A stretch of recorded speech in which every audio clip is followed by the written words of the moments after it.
pagi, selamat sejahtera untuk kita semuanya. Alhamdulillah, kuasa ala asyafi al-dunia wa rasulih wa ala sayyidina rasulullah. Kalau Bapak Ibu, para Dewan Petinggi SMP Negeri 2024, terima kasih pada pagi hari ini sudah hadir bersama untuk kita sama-sama mendengarkan pemaparan tentang presentasi budaya positif untuk menyelesaikan tugas 2024 dari URS SMA SPB. Untuk mempersingkat waktu Bapak Ibu, kita beri saja kepada Ibu URS SMA SPB kami bersilakan. Terima kasih kepada Ibu Ida. Bismillahirrahmanirrahim. Assalamualaikum warahmatullahi wabarakatuh. Sebelumnya saya mengucapkan terima kasih banyak kepada Bapak dan Ibu guru yang sudah meluangkan waktunya untuk hadir di sini. Saya sangat berterima kasih karena telah mendukung pendidikan guru juga yang saya sedang lakukan. Jadi di sini saya berdiri bukan untuk menggurui Bapak Ibu, tapi di sini saya mencoba untuk menyampaikan, memberikan ataupun membagikan apa yang sudah saya lakukan selama belajar pada pendidikan guru juga. Jadi pada tahun ini saya sudah menyelesaikan modul 1, sudah sampai modul 1.4, itu mengenai budaya positif. Nah, di sini budaya positif untuk menyelesaikan modul tersebut saya harus melaksanakan aksi nyata, menyampaikan apa yang sudah saya lakukan. Semoga nantinya apa yang saya sampaikan ini bermanfaat untuk kita semua yang ada di SMP Negeri 2024. Nah, jadi di sini saya pada modul 4 ini materi yang saya pelajari adalah mengenai budaya positif. Nah, di dalam budaya positif ini ada beberapa konsep inti yang ada pada modul 1.4 ini, yaitu perubahan paradigma belajar, kemudian disiplin positif, nilai-nilai kebajikan, kebutuhan dasar manusia, motivasi perilaku manusia, posisi kontrol guru, keyakinan kelas, dan yang terakhir segitiga retribusi.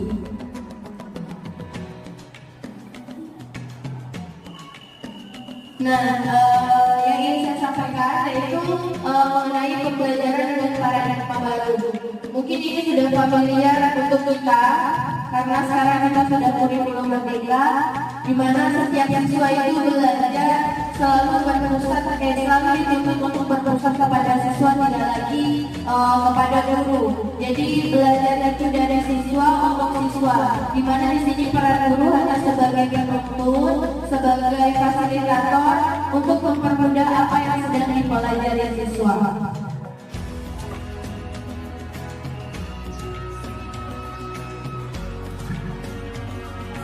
Nah, jadi ada namanya teori kontrol. Jadi sering kalau kita sebagai guru itu beranggapan bahwa kita itu bisa mengontrol siswa. Padahal kenyataannya yang bisa mengontrol diri siswa adalah siswa itu sendiri. Nah, ini beberapa miskonsepsi tentang teori kontrol ini.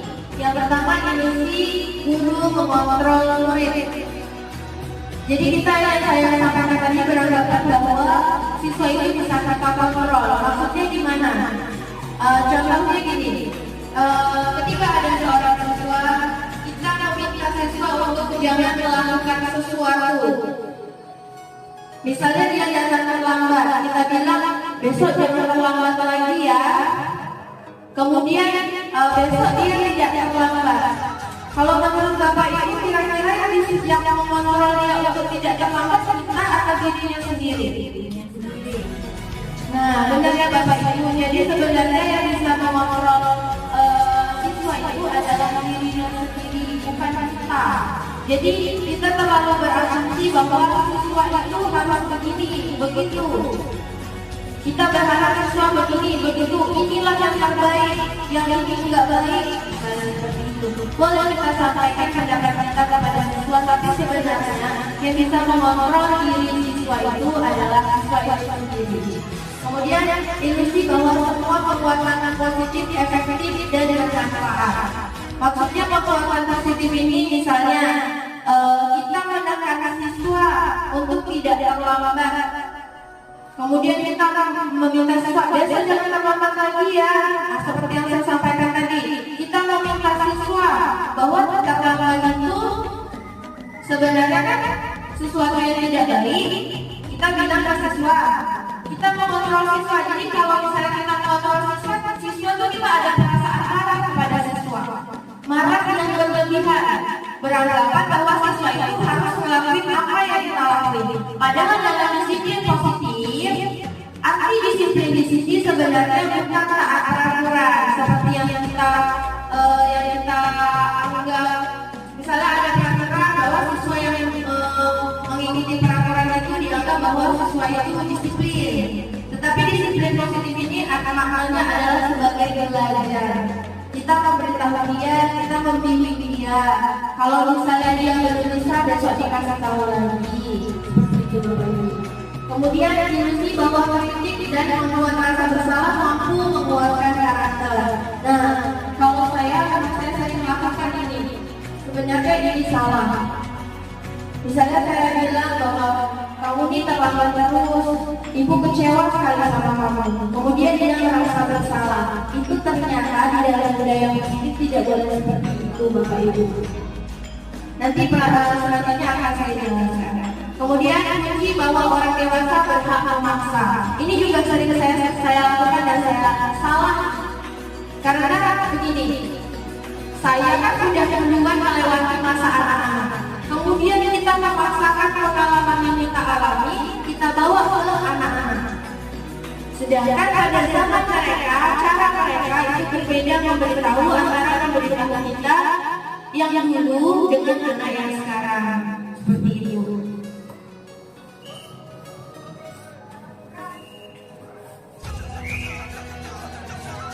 Nah, ini yang saya sampaikan tadi bahwa makna disiplin positif itu berasal dari kata disiplina yang artinya adalah belajar. Disiplin mengacu pada disiplin diri yang memiliki tanggung jawab terhadap apa yang dilakukannya berdasarkan nilai-nilai yang diyakini.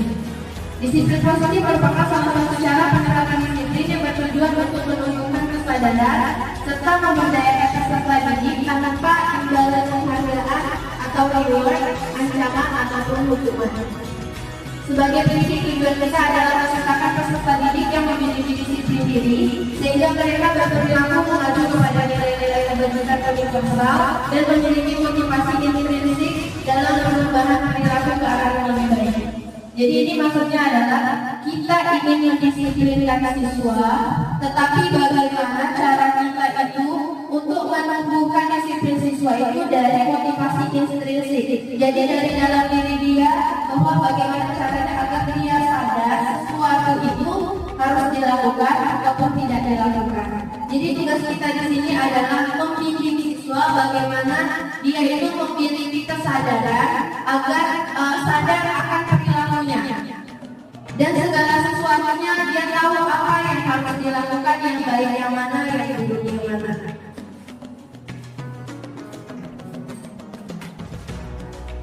Nah, ini merupakan nilai-nilai kebajikan. Sebenarnya nilai-nilai kebajikan di dalam modul 1.4 ini banyak, tetapi karena kita mengacu kepada profil pelajar Pancasila, saya akan sebutkan yang profil pelajar Pancasila, yaitu beriman dan bertakwa kepada Tuhan Yang Maha Esa dan berakhlak mulia, kebinekaan global, gotong royong, mandiri, kreatif dan bernalar kritis. Maksudnya nilai-nilai kebajikan itu adalah nilai-nilai yang harus dimiliki oleh seorang siswa. Sadar dia bahwa dia beriman dan bertakwa, dia menjalankan apa yang menjadi kewajiban di dalam agamanya masing-masing. Itu harus lahir dalam diri siswa tersebut, bukan karena paksaan atau karena imbalan. Kemudian dia harus berakhlak mulia. Maksudnya berakhlak mulia bahwa dia harus sadar melakukan perilaku yang baik karena di dalam dirinya sendiri sudah tanam nilai-nilai bahwa itu adalah sesuatu yang baik. Dia melanggar itu berarti dia melakukan kesalahan, dia juga sadar bahwa dia harus bertanggung jawab atas apa yang telah dia lakukan.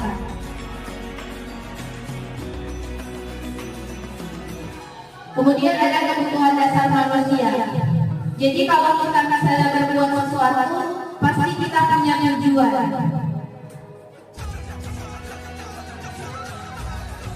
Nah, ini kebutuhan dasar manusia. Kebutuhan dasar manusia ini pertama adalah bertahan hidup, seperti makan, tempat tinggal, pakaian, keamanan, kesehatan. Kemudian kasih sayang dan rasa diterima. Selanjutnya penguasaan, kebebasan dan kesenangan. Jadi gini Bapak Ibu. Jadi misalnya di kelas kita temui siswa yang hobinya ngobrol. Kira-kira menurut Bapak Ibu di antara 5 kebutuhan dasar ini, kebutuhan mana yang sedang kurang di dalam dirinya dan ingin dipenuhi?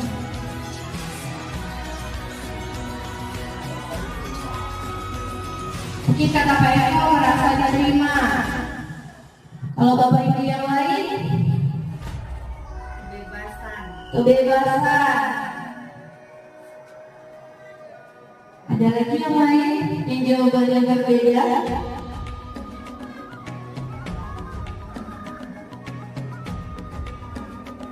Oke, saya lanjutkan ya. Kalau misalnya ngobrol, berarti kan dia butuh didengarkan. Dia ingin melakukan apa yang dia sukai. Tapi kira-kira kalau dia ngobrol di kelas, Bapak Ibu marah nggak? Tergantung, nggak marah, cuma tergantung. Iya, tergantung kata berbeda benar karena mengganggu yang lain. Tapi dia sebenarnya ingin memenuhi kebutuhannya. Kebutuhan yang mana? Kalau menurut saya, mungkin benar dia butuh kebebasan, dia nggak pengen dikekang-kekang sebenarnya. Atau dia ingin diterima, boleh juga dia ingin diterima karena mungkin di rumah dia tidak pernah didengarkan saat berbicara. Jadi ada yang kurang dalam diri anak yang dia bawa ke sekolah. Oleh sebab itu dia ingin memenuhi kebutuhan dasar. Kalau dia cuma misalnya nggak pernah didengarin, di sekolah lah dia saatnya didengarkan. Siapa yang akan dia nggak tahu mau ngomong sama siapa. Yang paling dekat dengan dia adalah temannya. Dia ngobrol sama temannya. Bisa juga ini termasuk kesenangan. Karena hobinya memang ngobrol. Dia nggak suka dengar gurunya ngomong di depan. Dia hobinya adalah ngomong. Makanya di dalam kurikulum merdeka itu ada namanya belajar sesuai minat dan bakatnya. Iya, ada namanya pembelajaran diferensiasi. Sebenarnya pembelajaran diferensiasi itu adalah suatu pembelajaran untuk memenuhi kebutuhan ini. Jadi kalau misalnya ada anak yang hobinya ngobrol, bisalah kita kasih tugas dia untuk berbicara. Tetapi memang pada kenyataannya dia suka ngobrol aja. Dia nggak suka sebenarnya ngobrol aja.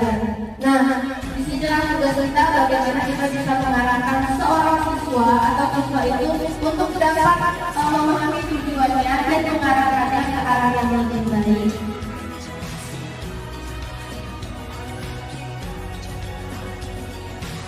Nah, motivasi perilaku manusia. Jadi ada yang melakukan sesuatu itu karena menghindari ketidaknyamanan atau hukuman. Jadi anak melakukan sesuatu yang baik itu misalnya karena dia takut dihukum, atau kalau dihukumkan dia tidak merasa nyaman untuk dihukum. Kemudian untuk mendapatkan imbalan atau penghargaan dari orang lain, ini maksudnya, ayo ikut lomba. Pasti yang pertama kali ditanya oleh kebanyakan anak-anak, Bu, hadiahnya apa? Kalau misalnya nggak ada hadiahnya, kita ikut aja untuk memperluas wawasan kita. Nggak jadi saya ibu. Nah, ini namanya untuk mendapatkan imbalan atau penghargaan. Nah, keduanya itu dia lakukan juga, tetapi itu merupakan motivasi intrinsik. Jadi kalau misalnya imbalan itu kalau ada sesuatu, maka dia akan melakukan. Kemudian yang ketiga ini adalah motivasi yang tadi ekstrinsik. Kemudian yang ekstrinsik itu dia sadar untuk menjadi orang yang mereka inginkan dan menghargai diri. Jadi misalnya aku belajar karena aku ingin tahu. Nah seperti itu baru motivasi intrinsik.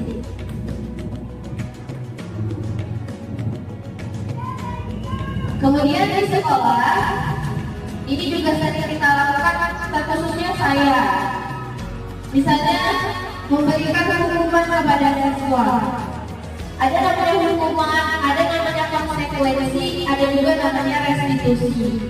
Kalau hukuman itu ciri-cirinya tidak terencana, murid tidak tahu apa yang akan terjadi, kemudian bersifat satu arah dan berupa hukuman fisik. Contoh misalnya, dia terlambat datang ke sekolah. Ini sering sekali, push up kalau 5 kali. Itu termasuk hukuman. Atau bukan pelajaran olahraga. Misalnya pelajaran saya seni tari, kemudian dia disuruh keliling lapangan. Kan tidak ada hubungannya dengan mata pelajaran saya, itu termasuk hukuman. Hukuman ini sifatnya satu arah, anak belum setuju. Kita yang ngasih hukuman, kita dari kita. Anak hanya melakukan, dia nggak tahu nih sebelumnya. Kalau misalnya terlambat, harus lari lapangan. Atau terlambat terus, silakan cuci WC. Misalnya seperti itu termasuk hukuman. Kemudian yang selanjutnya ada konsekuensi. Nah kalau konsekuensi ini terencana disepakati sesuai aturan. Kemudian murid tetap dibuat tidak nyaman. Kemudian sikap guru selalu memonitor murid. Jadi kalau bedanya dengan konsekuensi kita udah tahu, udah kasih tahu terus. Misalnya kalau terlambat pada pelajaran ibu, kamu tidak boleh istirahat dan tetap mengerjakan tugas. Jadi sebelum-sebelumnya udah dikasih tahu dulu. Itu namanya konsekuensi. Jadi ketika dia melakukan kesalahan, dia sudah tahu, oh saya harus begini kalau melakukan kesalahan. Seperti itu. Kemudian kalau yang ketiga ada restitusi. Nah ini yang menurut saya baru. Karena selama saya mengajar, saya sering menerapkan hukuman dan konsekuensi. Ternyata setelah saya pelajari, hukuman dan konsekuensi ini tidak efektif untuk mendisiplinkan siswa. Yang efektif adalah restitusi, proses menciptakan kondisi bagi siswa untuk memperbaiki kesalahan, kemudian proses kolaboratif yang mengajarkan murid untuk mencari solusi sendiri. Jadi misalnya seperti ini, kalau ada siswa berbuat salah, sebaiknya kita panggil, kita tanya alasannya, kemudian kita tawarkan dulu, kira-kira menurut kamu apa solusi untuk menangani masalah ini? Sesuai apa yang dia bisa. Kita tinggal mengarahkan saja. Seperti itu kalau restitusi. Jadi ada diskusi antara siswa dan guru. Nah, kemudian yang selanjutnya adalah 5 posisi kontrol guru. Yang pertama sebagai pembuku, kemudian pembuat rasa bersalah, teman, pemantau, dan manajer. Nah, ini merupakan contoh penerapan yang posisi kontrol dulu biar bisa beda. Kemudian kasus siswa terlambat datang ke sekolah. Kalau kita berkedudukan sebagai seorang teman, biasanya kata-kata yang kita keluarkan adalah, ayo dong ikuti aturan sekolah, tolong bantu bapak hari ini aja. Ya udah nggak apa-apa, besok jangan diulang lagi ya. Itu tandanya kita berkedudukan sebagai teman. Tidak ada konsekuensi di sini. Biasa jangan ulang lagi ya. Nah, selanjutnya kalau jadi pemantau, kamu sudah melanggar aturan sekolah, kamu tahu konsekuensinya kan? Kamu harus tetap di kelas saja istirahat. Jadi kalau pemantau ini lebih memakai yang konsekuensi. Jadi sebelumnya sudah dikasih tahu dulu apa konsekuensi dari kesalahannya. Jadi kita sebagai guru cuma tahu aja. Mantap itu maksudnya kamu tadi terlambat kan? Kamu tahu kan harus ngapain? Jadi dia sudah tahu apa yang menjadi tindakan selanjutnya untuk mempertanggungjawabkan masalahnya. Kemudian siswa terlambat datang ke sekolah. Nah ini yang paling benar. Kita harus berlaku sebagai manajer. Nah, kalau kita melakukan anak melakukan kesalahan, kita manajer dulu, kita panggil dulu, kemudian kita tanyakan apa masalahnya, baru kita sama-sama mencarikan solusi dari permasalahan yang sedang dia hadapi.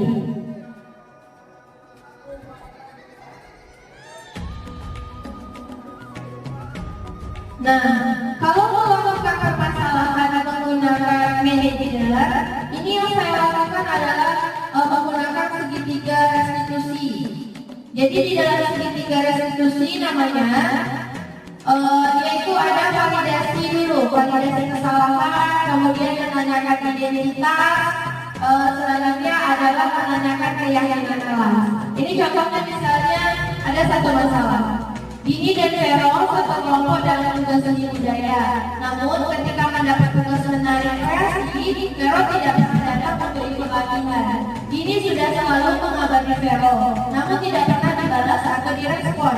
Bahkan terlihat sangat cuek. Dini yang khawatir nilai praktek seni budayanya jelek karena tidak kompak saat menari, marah kepada Vero. Tanpa disadari, Dini mengeluarkan kata-kata mafia dan mendorong kerja Vero. Jadi ini yang sudah saya coba acting dengan Dini untuk menyelesaikan menggunakan manajer dan mengaplikasikan segitiga restitusi. Kita lihat Bapak Ibu, saya katakan dulu.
Berikut ini saya akan tampilkan bagaimana saya mendemonstrasikan kegiatan untuk menyelesaikan masalah pada kasus 1.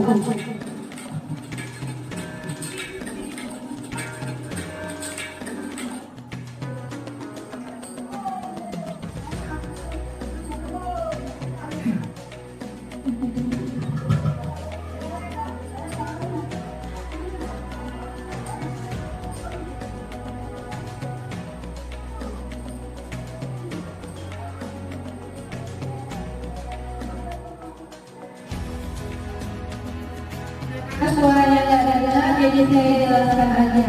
Jadi di sini karena tadi yang bermasalah kedua, kemudian yang melakukan aksinya sendiri, saya panggil yang lebih duluan. Jadi yang pertama saya tanyakan adalah apa yang sudah dia lakukan terhadap si Vero. Saya menanyakan dulu sebenarnya dia marah atau bagaimana. Dia menjawab dia marah sekali terhadap Vero. Kemudian setelah dia marah terhadap Vero, saya tanyakan alasannya kenapa. Dia menyampaikan bahwa si Vero ini ketika latihan tidak pernah datang.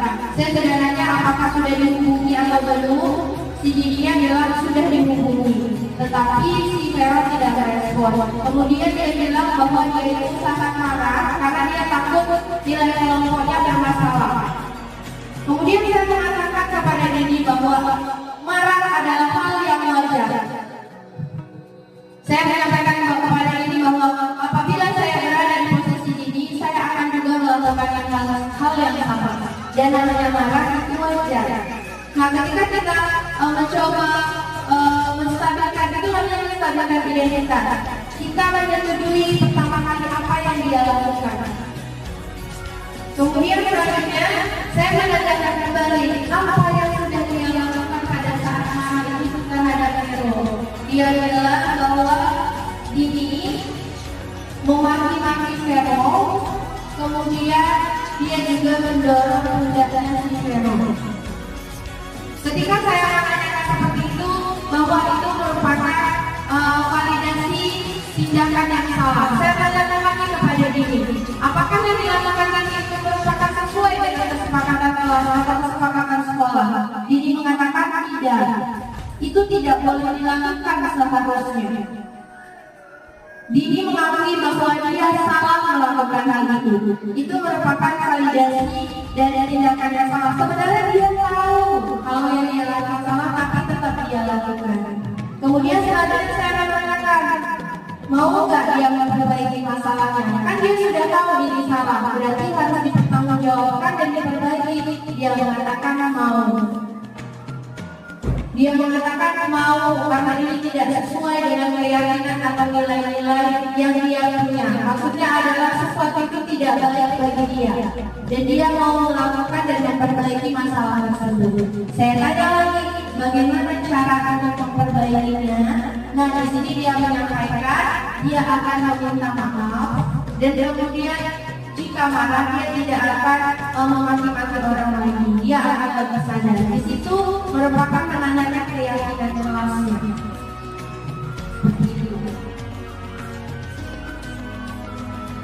Oke, mungkin itu saja yang dapat saya sampaikan.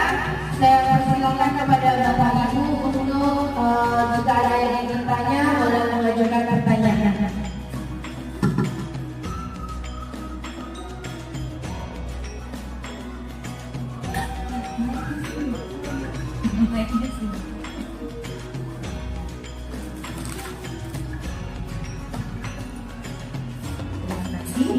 Assalamualaikum warahmatullahi wabarakatuh.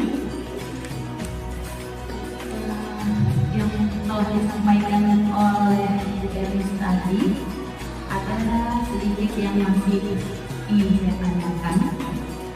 Tadi kita bercerita tentang segitiga restitusi. Yang menjadi pertanyaan saya adalah kapan segitiga restitusi itu digunakan? Apakah di setiap kita mendapat masalah atau kita rencanakan dulu? Saya mau menjelaskan. Terima kasih. Assalamualaikum warahmatullahi wabarakatuh. Terima kasih kepada mungkin dari Bapak Ibu yang lain ada yang bertanya.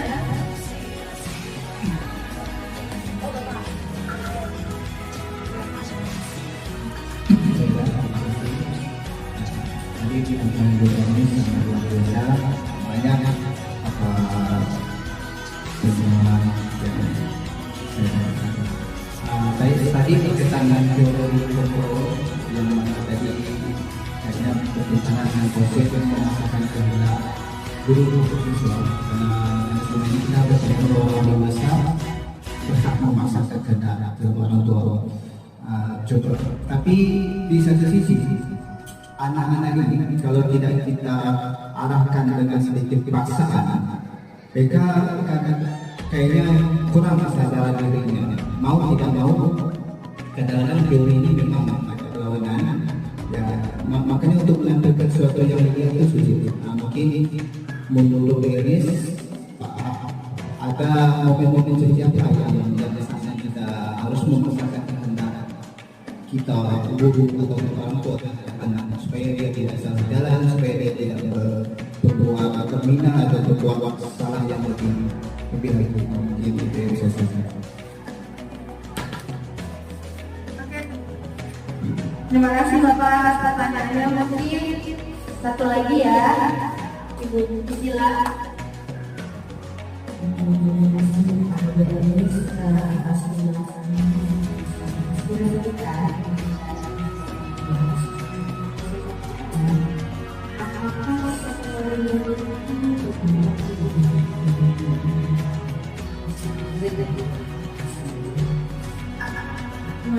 Terima kasih ya Bapak Ibu atas pertanyaannya. Baik, yang pertama tadi dari Ibu Rida menanyakan mengenai segitiga restitusi. Apakah segitiga restitusi ini selalu dilaksanakan atau pada masalah-masalah tertentu saja?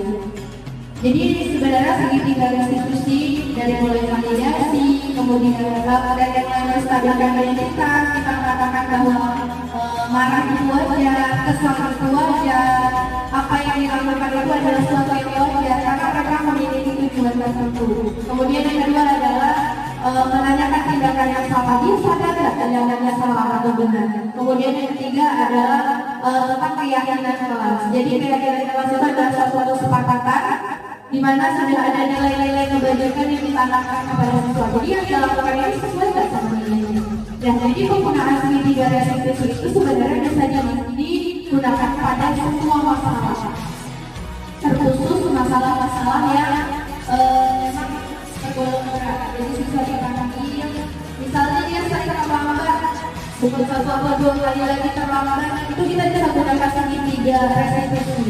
Kita tanyakan dulu, pokoknya mengikuti rules yang ada pada segitiga restitusi tadi. Kita tanyakan ibaratnya kita mau berapa, kita mau coba masuk ke dalam dunianya. Kemudian kita tanyakan apakah dia yang dilakukan ini benar atau salah. Jadi jawabannya adalah bisa digunakan pada setiap masalah, terkhusus masalah-masalah yang berat atau masalah-masalah yang atau kesalahan sesuai yang sudah sering dilakukan. Bisa kita pecahkan dengan segitiga restitusi. Kemudian untuk pertanyaan dari Pak Eko, benar yang kata Pak Eko bilang bahwa saya sendiri adalah produk dari hukuman. Jadi saya ini selama sekolah itu sudah biasa dapat hukuman. Jadi maksudnya teman-teman saya itu guru-gurunya juga sama seperti saya, selalu kalau salah dihukum. Baru-baru sekarang ini menurut saya sekolah yang tidak ada lagi hukuman. Jadi kalau dulu tuh kalau cuci WC itu udah biasa. Kalau terlambat cuci WC udah biasa. Kemudian melakukan kesalahan nggak bikin PR, keliling lapangan bukan pelajaran PJO juga udah biasa. Kalau misalnya pelajaran PJO kan kita disuruh keliling lapangan itu wajar. Karena memang namanya jasmani dan panas. Jasmani dan rohani. Ada fisiknya di situ. Tapi kalau misalnya tidak memuat terus kan tidak banyak. Tapi sebenarnya yang dalam hubungan itu kenapa tidak boleh dilaksanakan dan yang baik? Karena itu akan menyebabkan siswa itu merasa tersakiti. Ada bekas-bekas dalam dirinya. Bohong kalau kita tidak ingat-ingat ibu siapa yang dulu pernah menghukum kita 100 kali. Itu akan ada di benak siswa. Bahkan saya punya teman. Jadi temannya itu Pak, teman saya, dia itu cuma dimarahi sama satu guru tertentu. Tapi tidak tahu kenapa guru itu terus sering marah sama dia sampai membunuh secara fisik. Dan hal itu menyebabkan bukan lagi kesal sama gurunya, tapi merasa benci sama gurunya. Bahkan kalau dengan nama gurunya aja, dia udah marah-marah dan mengeluarkan kata makian. Karena dulu guru tertentu tersebut hukumnya memang perbuatan lapangan, abstrak sekali, padahal pada dia dan guru tertentu. Jadi itu akan bekas dalam diri siswa yang kita tidak inginkan adalah proses belajar kita berubah menjadi seperti itu.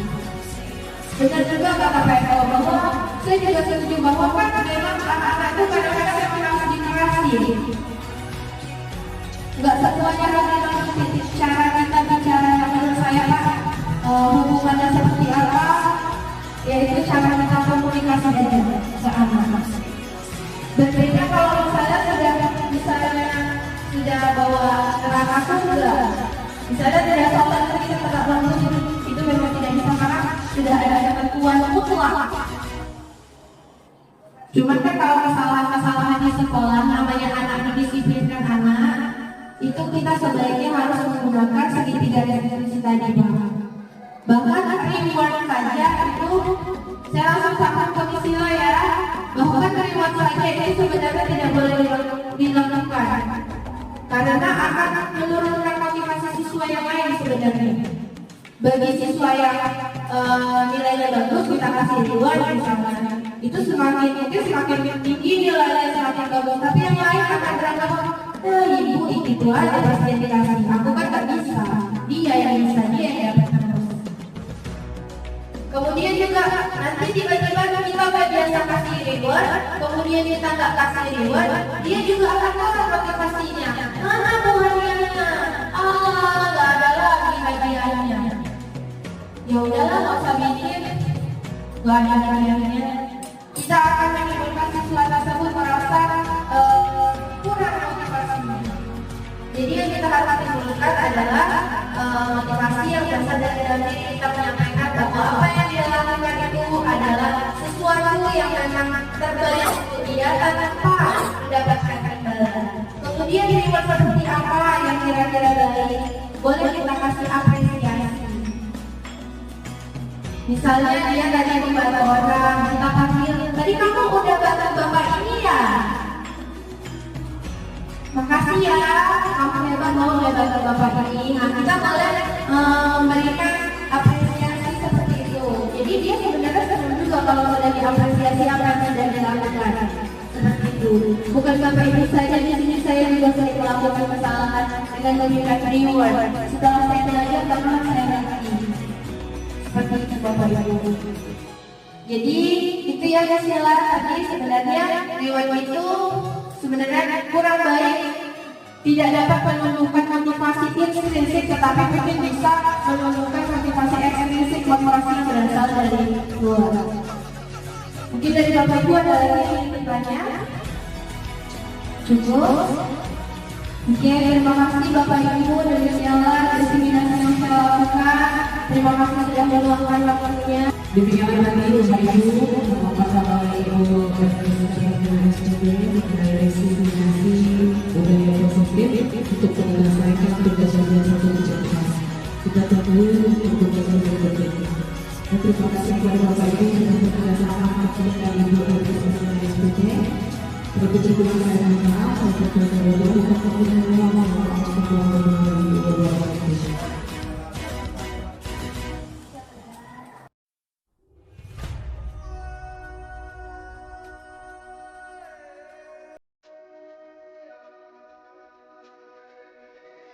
Mari kita buat kesepakatan kelas sebelum kita mulai melaksanakan proses belajar mengajar. Tujuan dari kesepakatan kelas ini diantaranya adalah untuk menciptakan pembelajaran efektif, nyaman, dan menyenangkan sesuai impian siswa. Dan ini hasil kesepakatan kelasnya.